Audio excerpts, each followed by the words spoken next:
जी हां, 2017 की तस्वीर देखिए। आजमगढ़ में कुल 10 सीटें हैं। समाजवादी पार्टी 5 सीटों पर जीत दर्ज की थी। समाजवादी पार्टी ने 4 सीटों पर बसपा जीती थी। सिर्फ 1 सीट पर भारतीय जनता पार्टी जीत हासिल करने में कामयाब हुई थी।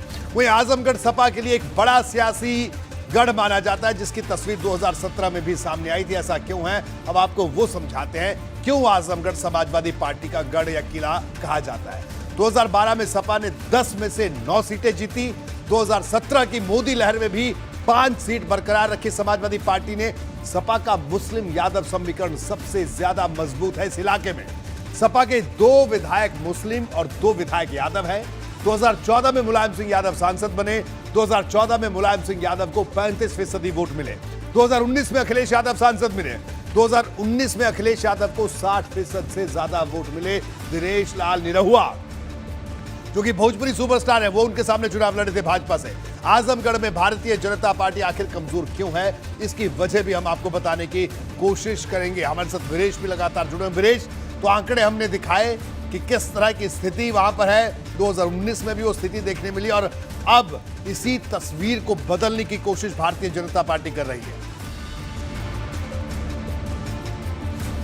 निश्चित रूप से रोहित जी, मैं आपको बताऊं, जब समाजवादी पार्टी की स्थापना हुई थी तो एक समीकरण के मद्देनजर उसकी स्थापना हुई थी, MY समीकरण, मुस्लिम और यादव समीकरण। इस पूरे प्रदेश में सबसे ज्यादा डेडली कॉम्बिनेशन अगर इस समीकरण का है, MY समीकरण का, तो वो आजमगढ़ में है। यही वजह है कि मोदी लहर की प्रचंड बहुमत की भारतीय जनता पार्टी की सरकार में भी आजमगढ़ में 1 सीट है अरुण यादव की। और वो किसके बेटे हैं, जो आजमगढ़ को जानता है, सबको पता है वो किसके बेटे हैं और अब कहां हैं, उनके पिताजी कहां हैं। 1 seat, 5 seat Samajwadi Party, 4 Baspa के पास, 1 भाजपा के पास। इस प्रचंड बहुमत 325 की सीट में, इसलिए MY समीकरण सबसे डेडली कॉम्बिनेशन आजमगढ़ में है। मुस्लिम यादव कॉम्बिनेशन सबसे ज्यादा कॉम्बिनेशन, जिसको लेकर अखिलेश यादव समाजवादी पार्टी का गठन ही हुआ था, इसी भरोसे के साथ हुआ था। मुलायम सिंह ने किया था जिस जमाने में, तो ये जानते थे कि यादव में और मुस्लिम की जो राजनीति वो करते हैं, इसलिए वो जानते हैं कि इस समीकरण से पार पाना बड़ा मुश्किल है।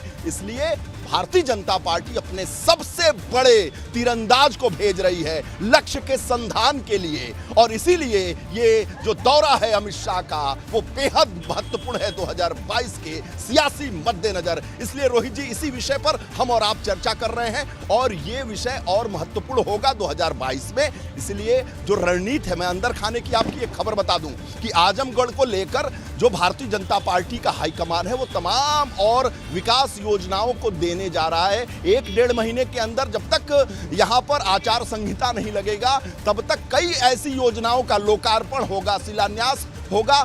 कि कब होगा वो तो भविष्य देखेगा, लोकार्पण जरूर होगा।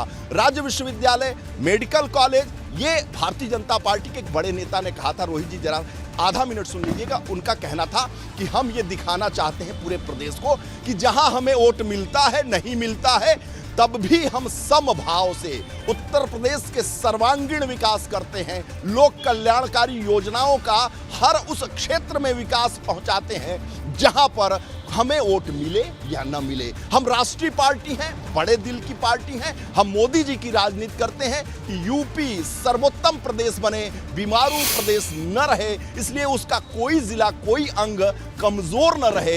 इस दृष्टि से हम आजमगढ़ का भी उससे ज्यादा विकास करेंगे कि जो समाजवादी पार्टी नहीं कर पाई। वो दिखाना चाहते, आईना दिखाना चाहते हैं समाजवादी पार्टी को कि तुम 5 साल सत्ता में रहे, कुछ नहीं कर पाए आजमगढ़ के।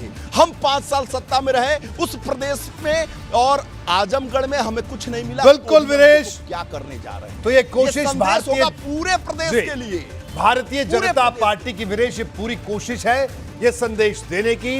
लेकिन आजमगढ़ का जो सियासी समीकरण है, उस समीकरण को कैसे भारतीय जनता पार्टी भेद पाती है, ये बड़ा दिलचस्प देखना है। वीरेश, आपका बहुत बहुत